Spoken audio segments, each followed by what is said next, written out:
All right. Hello, everyone, and welcome. It is noon here in Cambridge, Massachusetts, where I am. And so the occasion to say good afternoon, or as we know, because it is not afternoon, maybe wherever you are joining in from all over the world, good morning, good evening, good middle of the night to you. And welcome to this edition of PON Live from the Program on Negotiation at Harvard Law School. I'm Nicole Bryant. I'm the managing director here at the Program on Negotiation. And today's event, the third of our summer series and the conclusion of our summer series before we get started and get back to school, is going to be on Rising Above Office Conflict, the new book by Clare Fowler, a lighthearted guide for the heavy-hearted employee.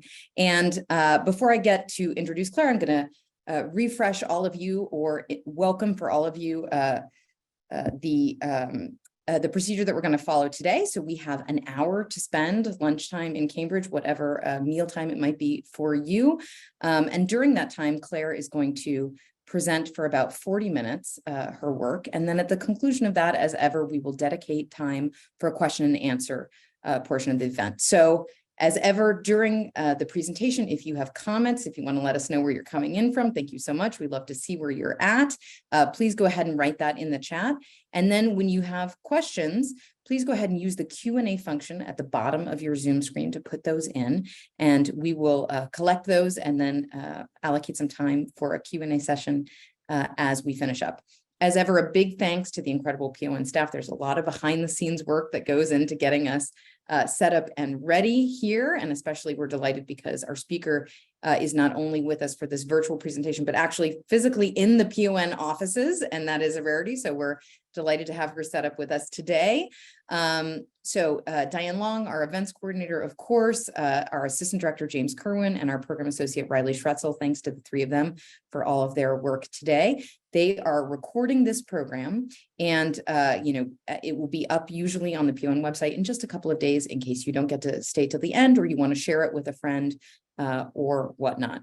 So with that, it is my pleasure to introduce Dr. Clare Fowler, who is the Executive Vice President at Mediate.com and also an instructor at Pepperdine University School of Law, of which she's also a graduate, as well as the University of Oregon School of Law. So we are delighted to have her today for this event, which I am sure will speak to folks really not just from the dispute resolution and conflict management community, but for anyone who has been in an office, worked on a team, or encountered some of those conflicts that can arise. So without further ado, Clare Fowler, the floor is yours. Thank you for being with us today.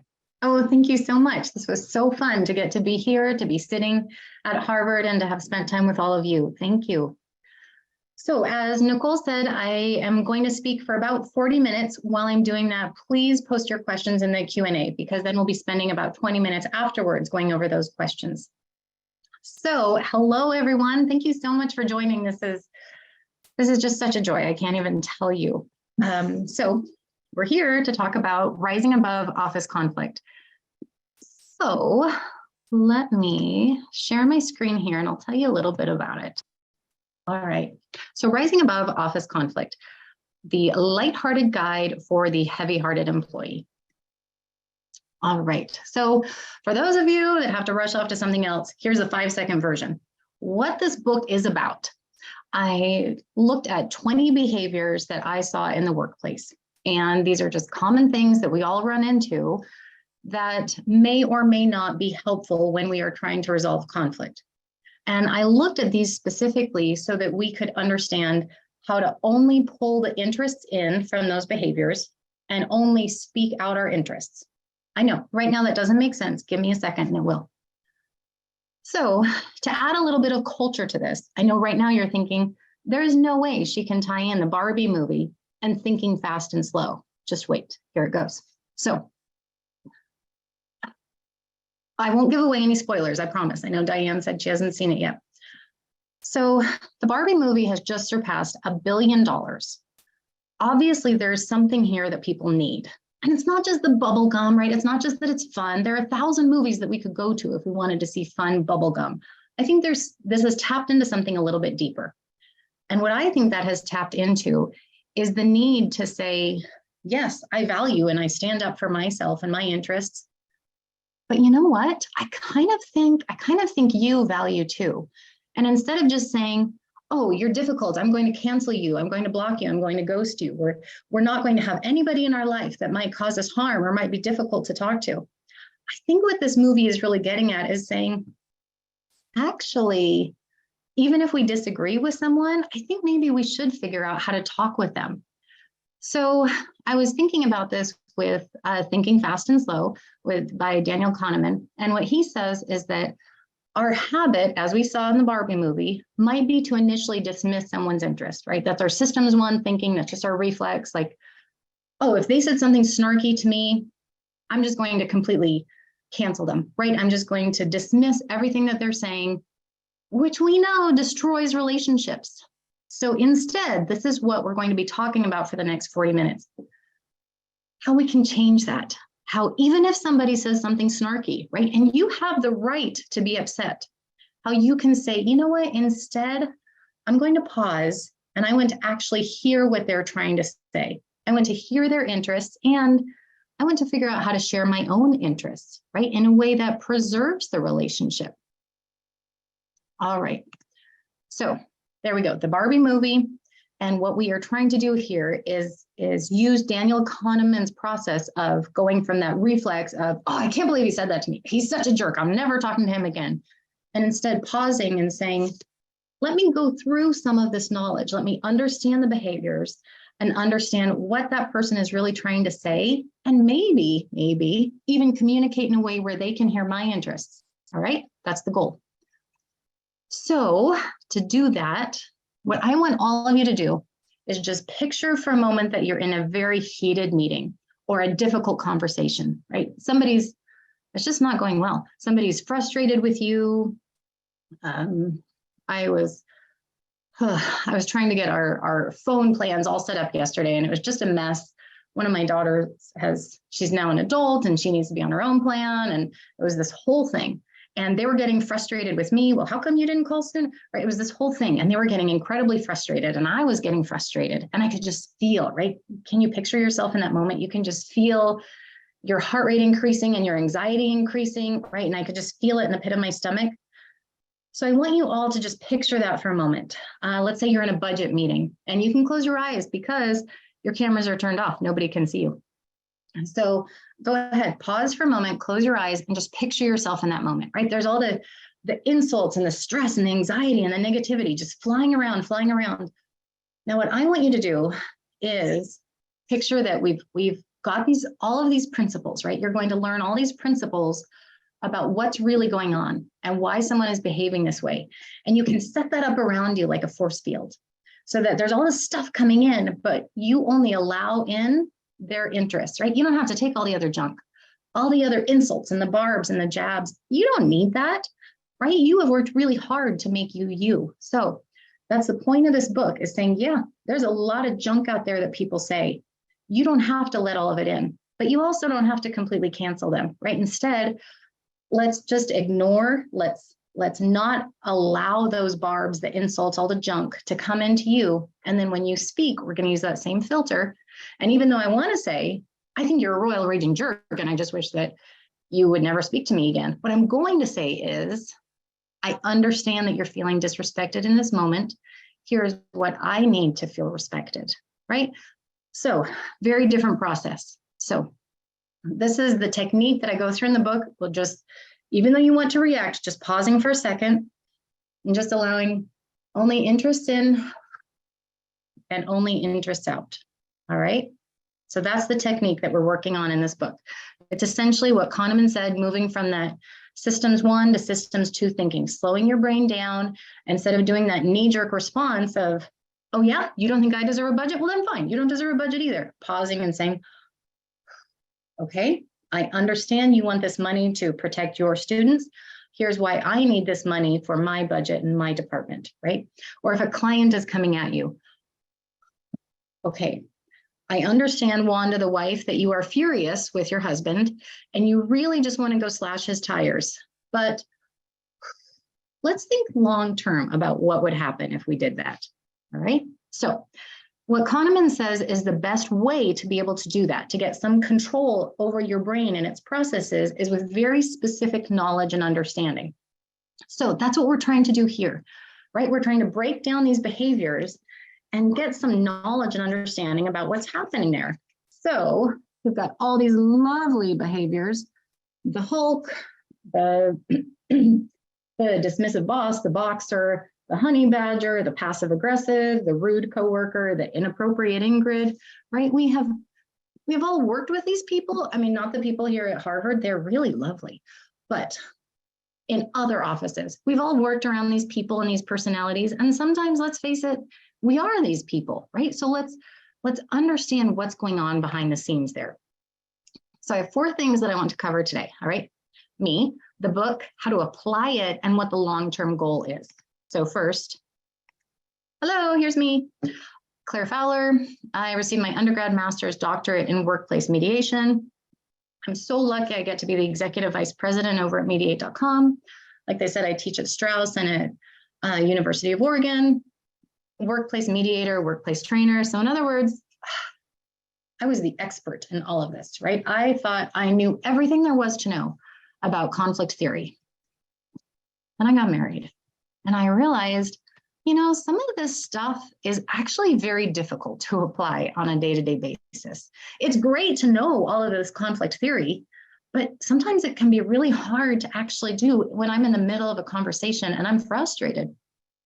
So I spent years figuring out, how do we take this conflict theory and how do we break it down into a very specific step-by-step, right? I just want a simple step. If I am in the middle of a heated argument, if I am very frustrated because, I don't know, let's say my spouse did something horrible, like he didn't go and get more half and half after he used the last for breakfast, right? How dare he? How can I actually communicate that in a way where I'm going to get the result that I want? Okay, so I use this conflict theory and translate it into these very practical steps. So then my husband started talking about his frustrations at work, all right? He oversees a lot of construction sites, right? You can tell he's super hunky. And the point is, he wasn't going to read all of these lovely books on conflict theory that we all think are amazing, because they are, but he's busy trying to plan out, I can't even pretend to understand what he does. He's planning out building stuff, okay? Just whatever words describe building stuff. That's the kind of stuff he does. The point is, he wasn't going to read all of the books that he really needed to, right? All of the stuff describing conflict theory, hierarchical culture, passive aggressive, patriarchal, right? All of that stuff that were in these thousands of books that I've been able to read, he just wasn't going to take the time, right? It wasn't interesting to him. And more than that, he shouldn't need to.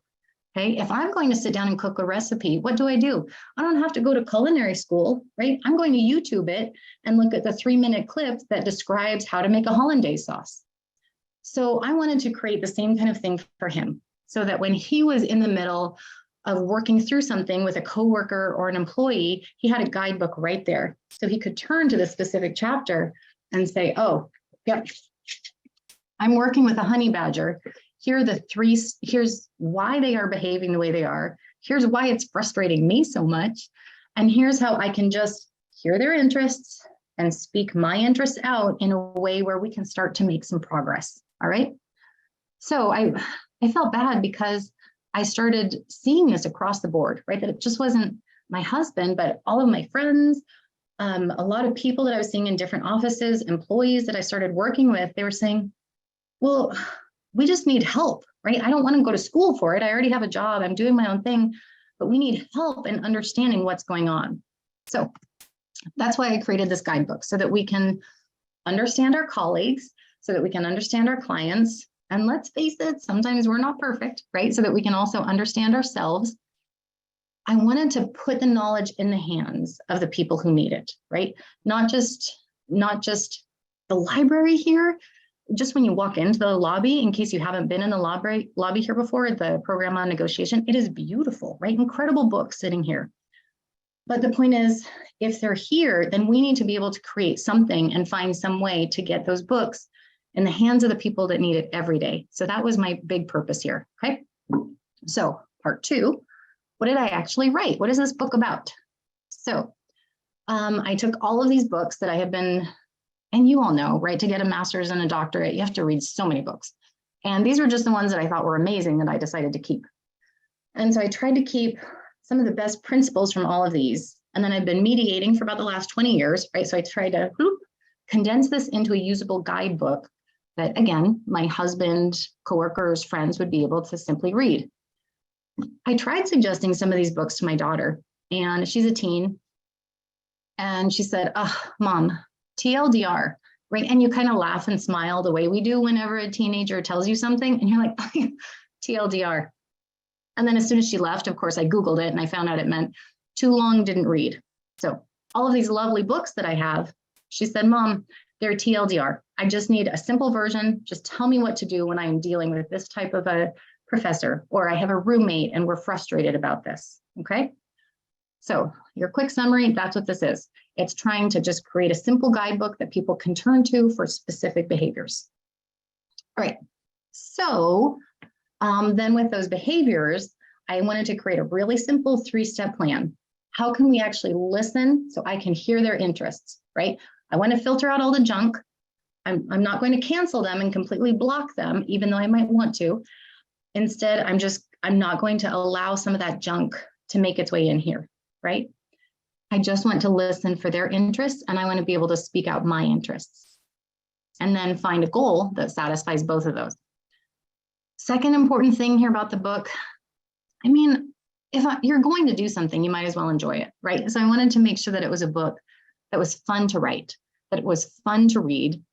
And as we all know, I'm not going to bore you with the theory because I'm sure you know it, but the second we feel like somebody's preaching to us, your brain closes up, right? We start looking for what's the criticism, what are they doing wrong here? What is it that I'm not going to accept? But if someone is telling us a story and it's enjoyable and I can laugh about it, then your brain just naturally absorbs the information, right?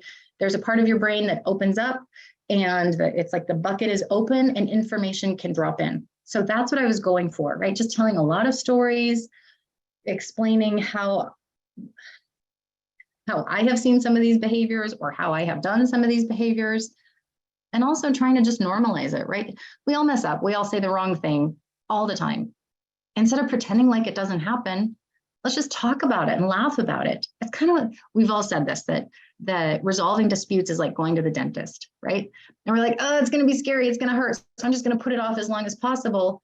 But instead, if we can make this kind of a fun, laughable experience, like, oh yeah, messed up again, what do you know? Then it's not scary, right? And we can actually dive into it and make some progress. Okay, so a little bit about why I chose to write the book this way. So my mom, Elizabeth, a teacher, an incredible researcher, and she gave me that love of just wanting to dive deep into something and figure out the reason behind it. My father, Ken Kesey, was a storyteller, and so it was the combination of both of those, right? Wanting to dig deep into the data, but also getting that gift from my father of wanting to know how to tell things through stories, right? So it was that combo, telling the data through stories, that created the format for this book. So I've divided the book into 3 main sections. Like I've said, the first point is, let's try to understand others, because it can be really hard, right? When somebody is acting in a way that's really bothering me, I don't want to take the time to understand them. So I'm trying to help us pause. Let's understand those behaviors now so that when we're in the middle of it, I can quickly name it, right? Oh, that's why this is happening. All right. I can still be around you and process and let your interests in. I can speak in a way that let those interests out. And then also, what are some actions we can take, right? Specific facilitation, conciliation, negotiation steps to fulfill those interests. Let me give you some examples, right? I've been talking big picture, which bugs me. I need to get really practical. So here's some of the specific behaviors that I address in the book. And this is summarizing it quite a bit, but this is just to show you, here's how we can start to interpret those behaviors and understand what's really going on. So a honey badger, right? What's really happening for them is they're probably seeking validation. They might be doing it through some nasty ways that are just really raising the hairs on the back of your neck. But what's really going on is they want that sense of validation, right? A people pleaser. What's happening here, the deeper interest that we have to understand is there's probably a desire for the relationship. right? And once that relationship feels secure, then we can probably make progress on other things. Okay, so that's just an example to show you. I'm describing these different behaviors so we can understand what the motivation is for those behaviors. Okay, so how do we take that knowledge and actually apply it? I'm so glad you asked. So I am going to give you 3 different examples of this. And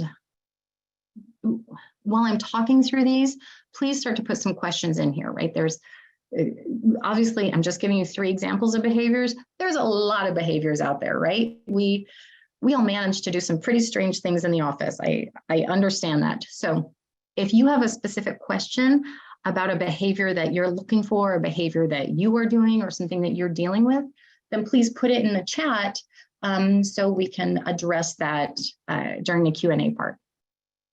All right, so as I mentioned, as we are talking through these different behaviors, understand that we need to apply some of this to ourselves. We can also use this to understand our clients and our colleagues. And then there's that added sneaky benefit of being able to understand our family and our friends, okay? So the book that I wrote is really focused on this one, on our colleagues, but the same principles clearly are going to apply to everyone. The next book in this series, so the next lighthearted guide that I want to work on, will be more focused on this, on the family and friends area. Because why not, right? When you have a job and 3 kids, you should totally take on another big thing and write another book, right? Isn't that what we all do? Yeah. Okay, so application. Let's say that we have a Hulk behavior arguing with a people pleaser. Okay, so try to picture that, right? You've got someone who's, we just need to get this done. And then you have someone who's like, but I just want to get along. Okay, so what does that look like when we're actually having a conversation? I picked this one first because I see this in every single office that I go to. I see this dynamic repeated throughout just about every workplace, every department. This is so common. So you have one person who's the thunderer, right? Let's just make progress on this, and let's make things happen. And I just want to connect, and I want that feeling of we're making progress. And how come you're not listening? Whereas the turtle, right? What does a turtle do when it's stormy outside? The turtle is going to hide within its shell. And as the thunderer senses that, right? They sense the turtle withdrawing. What do they have to do to get through? Well, of course, if you're a thunderer and you think that being loud is the way to connect, then you are going to get louder, right? Because the turtle is farther away. So I have to be louder to get through to them. And as the thunderer gets louder, what does the turtle do? Of course, they're going to withdraw even more. Okay, so you see, it's this very vicious cycle. And it is reinforced and replayed in so many conversations. But what's wonderful is when I can point out what's happening, because the thunderer is incredibly frustrated, right? They're trying to connect, they're trying to make progress, and they're not. And they're going back on their skills of let me be louder and communicate more without realizing that what they're doing is driving the turtle farther away. The turtle, meanwhile, is withdrawing and pulling themselves from the relationship, not realizing that that behavior is causing the thunderer to get louder and louder and more aggressive. And once you can highlight that for people and help them to understand that that's what's happening in the relationship, then we can work on it, right? Then we can start to make progress. What I love about both of these is that they have the exact same tactic for working with them. You just have to pause and listen, right? Because the thunderer, they stop thundering as soon as they feel heard, right? People don't yell when they feel like you're listening, right? Then they can calm down and bring it back to a normal pitch and have a more relaxed conversation. Just like with a people pleaser or a turtle. If they feel like they are heard and it's safe, then they can come out of their shell, right? You can't force them to, but as soon as they feel safe, then they can engage. And it might still be tough, right? We'll have to set up some good boundaries for that conversation, but then they can come out of the shell and join a conversation. All right, so is that clicking, right? That's why I'm looking at these different behaviors to help people understand what's happening, so that we can have pretty simple techniques for working with them. Okay, so that's the first one. This is the most common one that I see. The Hulk and the people pleaser, right? It causes thunder turtle syndrome. And we all get into it, right? This is an easy habit to slip into in so many of our relationships. So Hulk and people pleaser, one wants to feel heard, one wants to feel connected. The technique for both of these is just to listen, right? Help them to feel heard. Okay, so I want to tell you a little bit about where the data comes from this. So it comes from the Hawthorne experiments. You've probably heard of these. 1924, they analyzed 2 groups of people to see who was the most effective, okay? And I dug through it. I couldn't get exact pictures of the researchers. I think these ones were pretty close, okay? The researchers' names were Roethlisberger and Mayo. So I think they looked roughly like this, okay? So what Roethlisberger and Mayo did were they looked at workers in the Hawthorne factory, and they tried all these different things to see what was the most effective. Oh, what if we paint the walls yellow on this group and paint the walls orange on this group? Or play this kind of music, or we have this kind of lighting, right? And they did this for years, but the data was incredibly inconsistent. So Roethlisberger got very frustrated, right? See how frustrated he is there. So here's what they realized. The data was inconsistent because, I mean, the lighting is cool, the music and the paint color, right? That was all nice. But it was so much less important to people than just feeling heard, right? As soon as they felt heard, they were engaged, they were happier, and they were much more effective. They were much more productive workers because somebody cared about them, all right? So that's what we learned from these Hawthorne experiments was that, yeah, all this other stuff is cool, right? This cool lighting, the cool plants that we have here, it's lovely, but it is so much less effective to our brains than just if somebody takes the time to sit down and listen to us, right? If we feel heard, that's really when we are at our most engaged, most productive.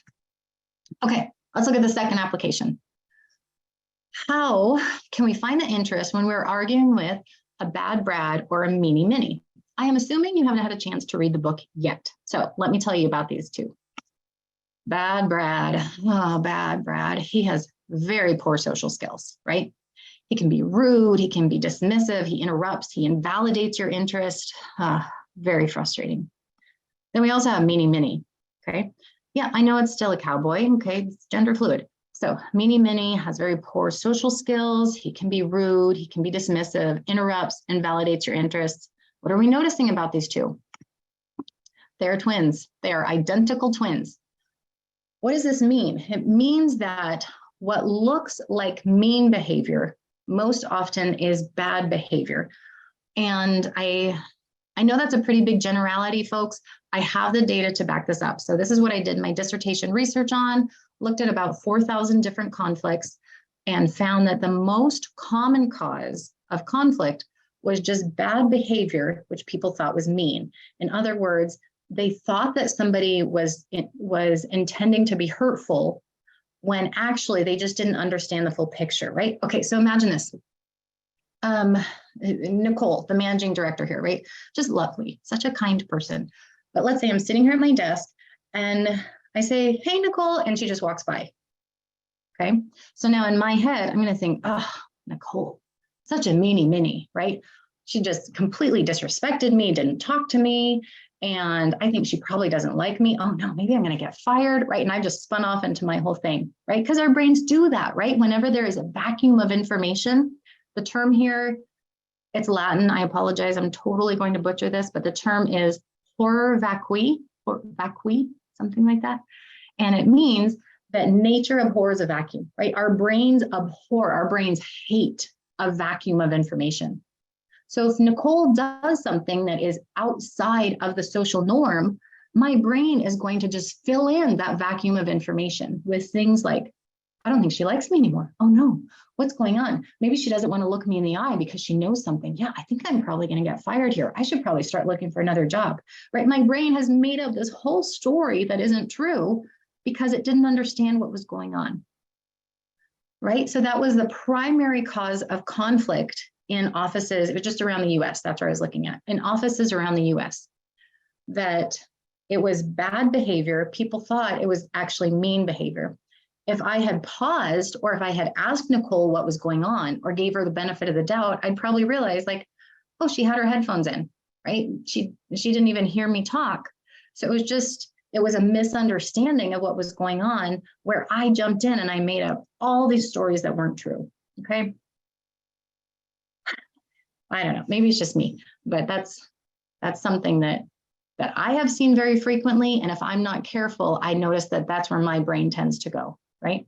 So again, just something that we're trying to be aware of. As Brene Brown says, we name it to tame it, right? We name the behavior so that we can tame it and get control over it. So what to do? You might not be able to tell them apart, right? If you don't know if somebody's a bad brat or a meanie mini, the point here is, just like always, how can you fight for your interests, right? I need to go up to Nicole and say something like, hey, Nicole, I was trying to talk to you earlier and you didn't say anything back.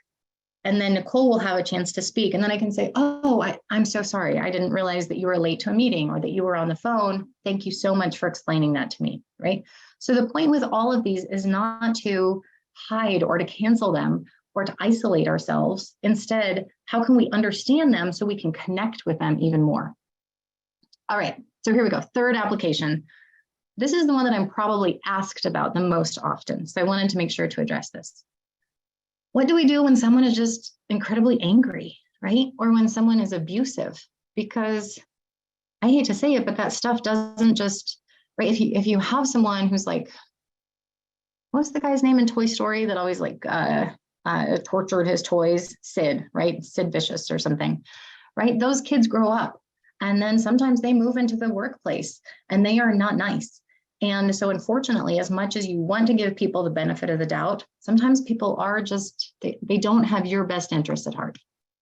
So what do we do here? Okay. What people usually do is they avoid it, right? They either, let's say this is the anger, this is abuse. What people usually do is they underreact or overreact, right? Notice most of these or both of these are missing the point. We're not actually getting anywhere. So in the book, I talk a lot about how people underreact by understanding the behavior, right? Oh, if I can just understand, oh, they've had such a bad day, or, oh, well, they've had a really difficult upbringing, or, oh, she's going through a divorce at home, so it's okay that she comes in and snaps at me every day, right? I can completely understand that. So we're excusing it, we're enabling it. And what's happening here is you are telling your brain that you think it is okay for you to be treated that way, right? This is the main problem with allowing this type of behavior to continue. It stinks that it's happening. It stinks that it's happening in the office, and it's probably making the office less productive. But I feel like the major problem with it, if we just allow that behavior to continue, is that you're gaslighting yourself, right? You're telling your brain that that's as much as you deserve and you don't deserve any better. And people often say it bugs me, but I don't quite know why. I can't quite put my finger on it. And that feeling is usually coming from a red flag in your brain, like, hey, Claire, I thought we were a good person. I thought we deserved good stuff. I thought we deserved to be spoken to nicely, but you're just tolerating this. So now I'm all confused. Maybe I don't deserve to be spoken to that nicely, right? And it's that conversation going on in your subconscious that causes a lot of that angst when you're working with someone who's really angry, right? We can't quite put a finger on it, but we know something about it is just, it's just not right. So that's the first problem, right? People underreact, which just enables it. The second tactic that people take is to overreact, right? We attack, we judge, we just come down with a bunch of rules like, hey, you can never talk to me like that again. This also misses the problem. Hey, this is what we call overreacting. This is venting. I have to do a little side note here. In the 70s, so this was in London, and then they started doing them a lot more here. There were these scream rooms, right? And in London, they were known as the primal scream therapy. And the idea here is that, just think through this for a second. People who were going to anger management classes, as part of their therapy, they would send them to these scream rooms, okay? And they could do all this stuff, right? They could scream into a pillow, they could punch for hours, because people thought back then that anger was like a cup, right? And as soon as I poured it out, then the cup would be empty. And then these people with anger management issues would go home and they'd be like, hey, family, I'm so happy. I can handle everything now. I'm great. My anger cup is empty. We'll be okay. And yes, there are certain instances where we just need to go and and just be frustrated for a moment. The problem here was that what was satisfying in the beginning wasn't satisfying by the next week. Okay, so the next week they had to amp it up. They had to amp it up more. And their brain started to realize that they were getting that validation by screaming, right? By venting, by being frustrated. So what we have learned, and then the long-term effects of this therapy, it was all of the people that went through this study. I write a lot more about this in my book, sorry, so I won't spend too much time on it right now. But the long-term effects of the people who went through this study: alcoholism, drug use, gambling, intimate partner violence, and eventually quite a few of them ended up trying to attempt suicide because they just started to feel like they didn't have any way out, right? It was incredibly frustrating for them because nothing changed. So this is the problem with continuous venting, right? With continuous just being frustrated about something without actually talking to the person that we're frustrated about, all right? If I'm frustrated with my husband and I go to a girlfriend and I say, oh, I'm just so mad at him. And she says, you know what, Claire, you're right. You should be mad at him. He's wrong. You're right. You're amazing. I say, thank you. So I walk away from that conversation feeling great, right? I'm so validated. I am wonderful. But I didn't actually fix the problem, right? I didn't change anything. So that's why I say, when we are dealing with someone who is angry, who's abusive, people often enable it, right? They go under it, or they vent and they go over it, but they're not actually fixing it, right? They're not actually doing anything to address the problem. So the second half of this book is looking at what are some simple steps that we can take to protect yourself while also making change, right? While also actually changing this conflict by saying, you know what? I'm not okay with this. You are betraying my interests. You are crossing who I am as a person, and I actually cannot allow that any longer, okay? So the purpose here is we are leading to action. So first half of the book, we are diagnosing, right? Here's the behavior, here's the why of the behavior, here's what's happening, and then here's some choices for that. Do we want to, should the help come from yourself, from the company, or from outside help? Like, does it make sense to hire a mediator, something like that? Of course, I include some conversation starters, if it's going to be a conversation, if that's the suggested outcome, or I include some suggestions about if you do feel like you need to go to negotiation, facilitation, meeting, how can you prepare for that, right? How can you invite the other person into that so you're really getting as much as you can out of that experience, okay? All right, I want to skip through a couple of these because, all right, final thing I'll talk about, and then I'll get into questions here. Just for fun, right? Because what isn't fun about talking things like gender, religion, politics in the office, I thought let's include those in the book, right? Because if it is a book about conflict resolution and how to have a conversation about it, I mean, for goodness sakes, if there's any place that can discuss this, it should be in a book like this, right? So I really wanted to understand how some of these lenses affected how we resolve conflict. Okay. And so the purpose here wasn't to say, well, you should do it this way, or you should do it this way. Instead, I wanted to lay out all of these different options. Here's historically how different gender stereotypes have stepped into conflict, and just put all these options out, right? Here's how different faith beliefs, here's how different political beliefs have resolved conflict. And the idea is then instead of feeling like you're stuck in your own bucket, maybe, and it might be a bucket that doesn't really fit you. Instead, let's step out of that bucket and let's pick a bunch of options that really feel like they are empowering. Remember, the purpose of this is to help people feel excited about resolving conflict instead of scared of it. So if we can come up with an option that said, yeah, I am going to pick a masculinized approach or a feminized approach, or I'm going to develop my own approach. And I want to do it based on this Jewish belief or agnostic belief or Catholic belief. And this is what I believe in my politics, that I am conservative in this way or liberal in this way. I need to resolve my conflict in a way that feels empowering, right? So I'm walking through this knowing that I am reinforcing who I am. Hey, people say this a lot. They're like, oh, I would have a conversation with them and I would compromise, but I don't just want to be a doormat. I don't want to feel all the time like I have to give up a part of myself to get along with my coworkers, right? And that's a horrible feeling. That's an awful feeling. I think that's why, to be honest, I think that's why we're seeing such an epidemic in our workplaces of, we have 89% of our workforce right now says that they're burnt out. We have 40% saying that they are under extreme depression.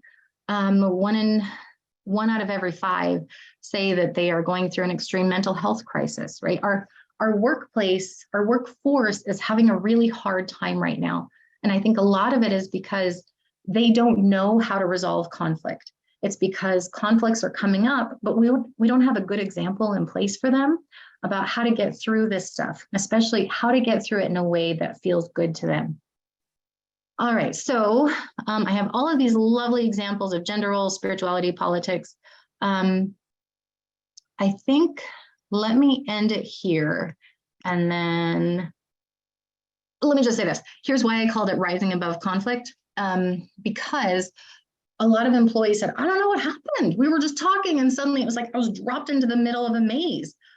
What I'm trying to do is give people that feeling of, hey, here's the starting point. Here's where you are now. Here's where you're going, right? So they can have some perspective and feel like they have a path to get out of the conflict, okay? All right, I'm going to go ahead and end it there and let me give some space for questions. Great.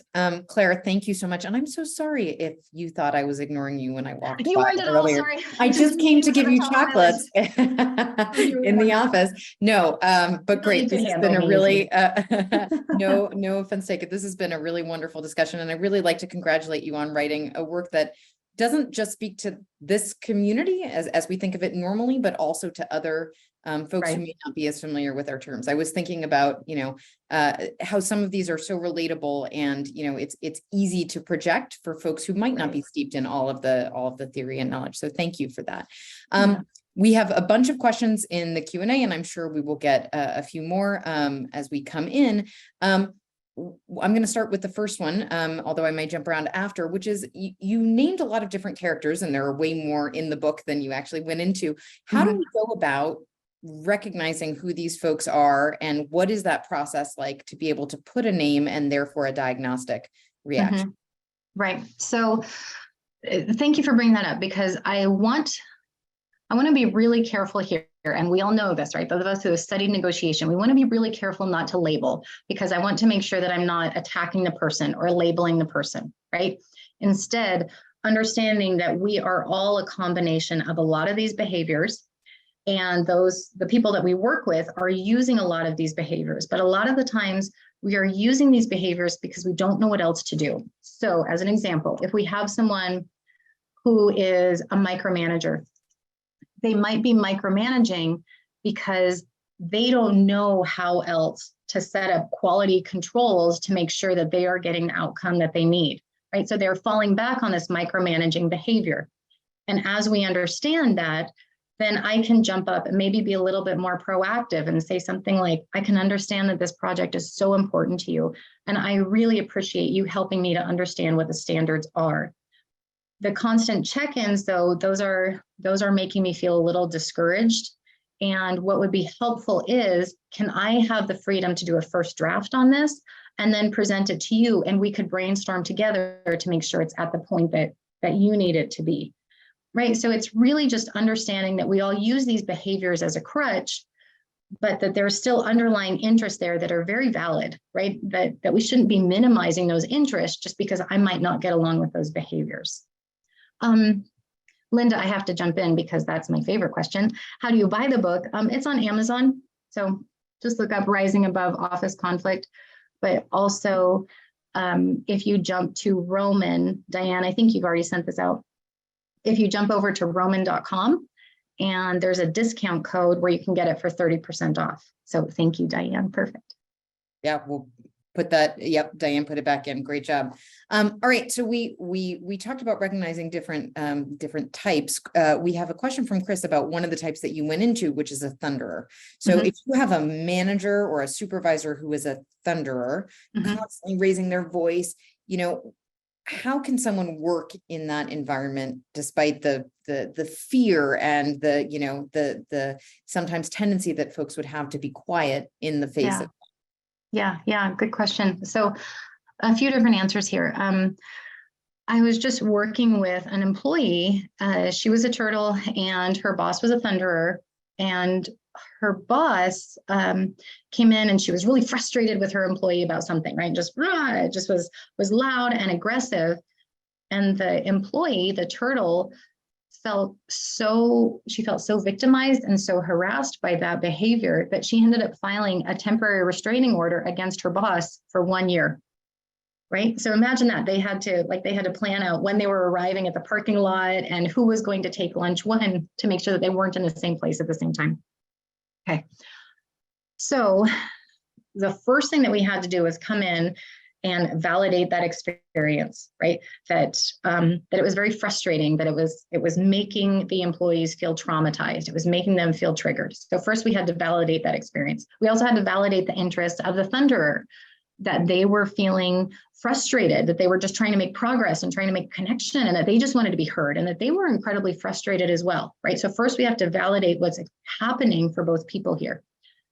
Then we have to set up a feeling of safety. So Nicole, I think that's what you're really asking, is how can we work alongside someone who has those behaviors, right? So first we have to validate what's going on. Then we have to figure out how to protect ourselves and communicate with them. Long term, the goal here, of course, would be to start to change some of those behavioral habits, right? So that it can be a more effective conversation. But that's a long answer. The short-term answer, I like a lot of what Bill Eddy says about his BIF technique, that if we're working with someone who's a thunderer, we want to be brief, informative, friendly, and firm, right? So let me give you the information. I'm going to be kind about it. I'm also going to be firm about my interests. I'm not going to back down. The important thing here is to make sure that we're not incorrectly labeling or diagnosing a person, right? And that we're not just randomly biffing them and pushing them away, essentially ghosting them, because that just is going to infuriate a thunderer even more, right? Just like we saw, as they feel the turtle backing off, the thunderer gets louder and louder, as you would, because you're frustrated, right? I have to get my point across. I have to communicate with you. So I think it's important when we have that conversation style to say, hey, this is what I need. I need this bit of information. I'm going to stand up for my interest. I'm going to be nice about it, but I'm going to be firm about it. And I think it's also important to explain our interest a little bit here. The reason why I'm cutting this conversation short is because when we talk for long periods of time, you raise your voice, and then it makes it really hard for me to stay engaged, right? And just laying it out there, not apologizing for it, right? This is the communication standard that I need. I need to know that I can feel safe speaking with you without you raising your voice. And these are deeply ingrained habits, right? So it takes a long time for thunderers to change those habits. It's possible, but it takes a long time. I think what's more important to understand is how somebody can work next to a thunderer and keep themselves protected and engaged and feeling validated during that process. Yeah, Great. Good question, Nicole. Thank you. Yeah. Well, all right. We have a question from Marianne about another type, which is if you have a colleague or a team member who's sort of always taking over, right? And projecting their accomplishments and their work seems to be very important. Can I venture? Is this a honey badger or is it something else? Oh, yay. Okay. So great. For those who haven't read the book, what would be the remedy for working with that person? Yeah. So when people are working alongside a honey badger, so as Nicole said, this is someone who they're the golden child, right? They're the ones who always seem to win, who always seem to get the project, who always seem to get the recognition. And this can be really frustrating. So I have a couple of suggestions for this one. first, of course, make sure, like I've said, that you are standing up for your interests, right? That you are being really clear about, nope, this is my project. We also have to make sure that you are protecting yourself, right? So that might mean that we're not sharing as much information right now. If you notice that they're taking an idea of yours, it's important to stand up for it right in the moment. But there's also something really interesting about a honey badger, right? Is that often we want to just project all of our frustrations onto them. And what they're doing is wrong, right? If they're stealing your ideas, then yeah, that's wrong. That's not fair. But that jealousy might also be coming from a place in you, a place that's saying, I know I need to be a little bit more forthright about my ideas, or I need to be more confident in the office, or I need to be the one who's pushing my idea forward. And that might be really hard to do. So it's easier to just get frustrated and blame the honey badger because they're doing something wrong. They deserve blame. But I don't know if you'll be able to change the honey badger's actions. What you can do is change your actions, right? What you can do is show up and be a little bit more powerful in the office, right? Hold your space and defend your ideas and get out there and rise to the top instead of just always sitting at the bottom going, how come they're up at the top? That's not fair. So that's, yeah, I feel like the answer to that one is two parts, right? Call them on what they're doing, stand up for your interests, but also stand up for yourself. And if there's something that the honey badger is doing that you're jealous of, well, you know what? Jump in and you hold your own space. Yeah. Lovely. Thank you. We have a question about, if you are the person who's in the role of being the kind of office conflict manager, right? Maybe you're steeped in this theory or you're in the center of it. And if there isn't support from the top level about, resolving this conflict or these tensions within the workplace, is there a time where somebody should consider walking away, right? And how do you know when that moment is? Oh, yeah, good question. So a lot of these sections I end with, here's the takeaway. Should you stay or should you go? If you decide to go, here's what that should look like. If you decide to stay, here's how you protect yourself. With some of the angry and abusive behaviors, I put techniques in here to protect yourself. But, and there are techniques in here to work with the other person, to get them to be more aware of those behaviors and the destructive impact of those. And that knowledge might help them to change in a week. It might help them to change in a year or maybe never. So in the meantime, here's kind of the steps that I recommend somebody goes through, right? First, we look inside of ourselves, and the National Institute of Health did this puzzle research, and they were children, those who identified as girls and were treated as girls and had been culturized as girls, and those who had been treated as boys and raised and treated with expectations of boys, right? And they had them sit down and do this puzzle. And what was interesting was all of the girls, right? Those who had been raised with very feminine tendencies, they immediately set out to say, what is the structure here? What is the plan, right? And they put all of their edge pieces together and they grouped everything by color. And whereas the boys, they sat down, it was much more trial and error, right? Let me just put a piece here, and if that doesn't work, that's okay. I'm going to try this one. I'm going to try this one. And this is reiterated by the author, I'm going to mess up her name. She wrote The Girls Who Code, right? She's done a bunch of TED Talks, and they're fascinating. And she talks about how when they are young, girls are raised to be perfect, that we don't do something unless it's perfect. And they said, if you look at people who apply for a job, most females, those who identify as females, were treated as females with those expectations. They will only apply for a job if they meet 100% of the qualifications, right? Whereas males, it's typically 60% of the qualifications. So women were raised to be perfect, whereas men were raised to be brave. And then in this study, they pulled out one of the puzzle pieces.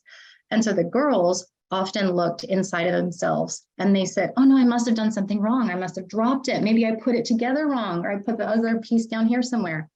Whereas most of the boys said, oh, you messed up. You didn't give me all of the pieces that I need for this puzzle, okay? So what's important to note here is that when we are in an office that is abusive, that just takes it too far, some people have a tendency to look inside themselves to say, how can I fix this? What can I do differently? And I think that that is a great first step, but it's not the only step, right? If your brain, if your training has taught you to continue to look inside yourself, then you will probably continue to beat yourself up until there's nothing left, okay?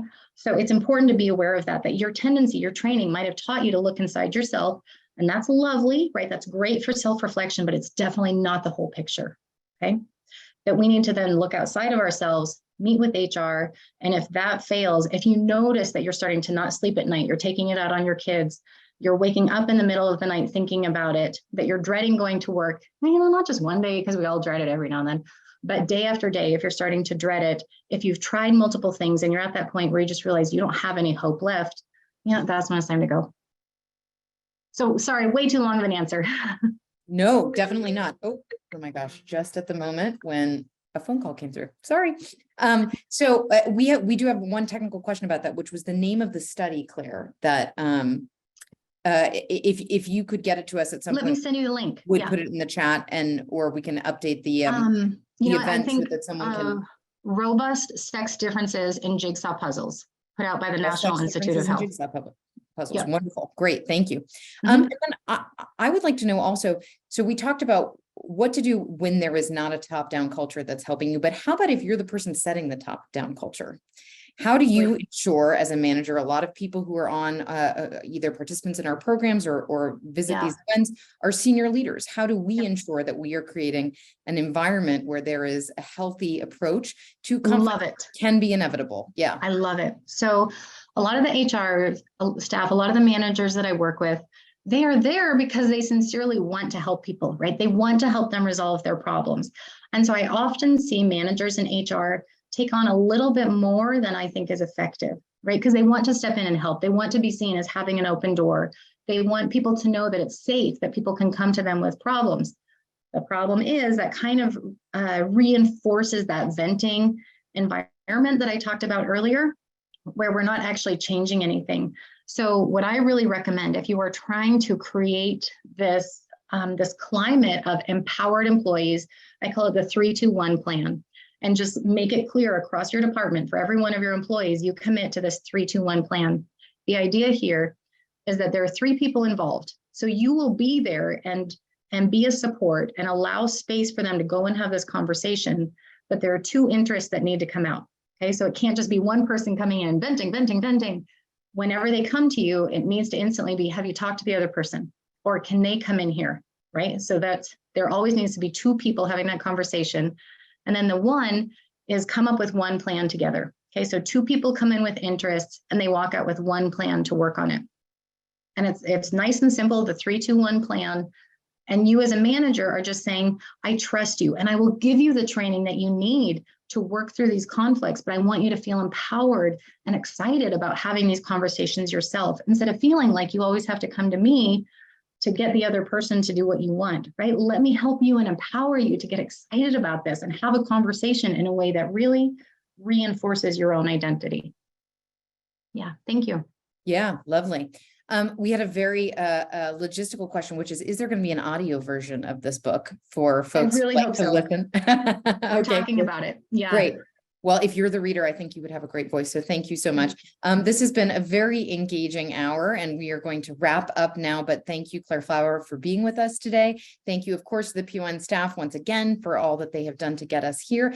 And thank you to all of our participants. This was a really great discussion. We love seeing you.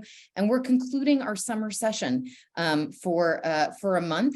We will see you back for PON Live with a introduction to the new 3rd edition of Difficult Conversations with Sheila Heen and Doug Stone on September 14th. So that will be a great way to kick off our new academic year. We look forward to seeing you at that event or at one of our trainings, either virtual or in person here in Cambridge, Massachusetts. Thank you all, and we wish you a very pleasant rest of your day, night, morning. Take care now. Bye.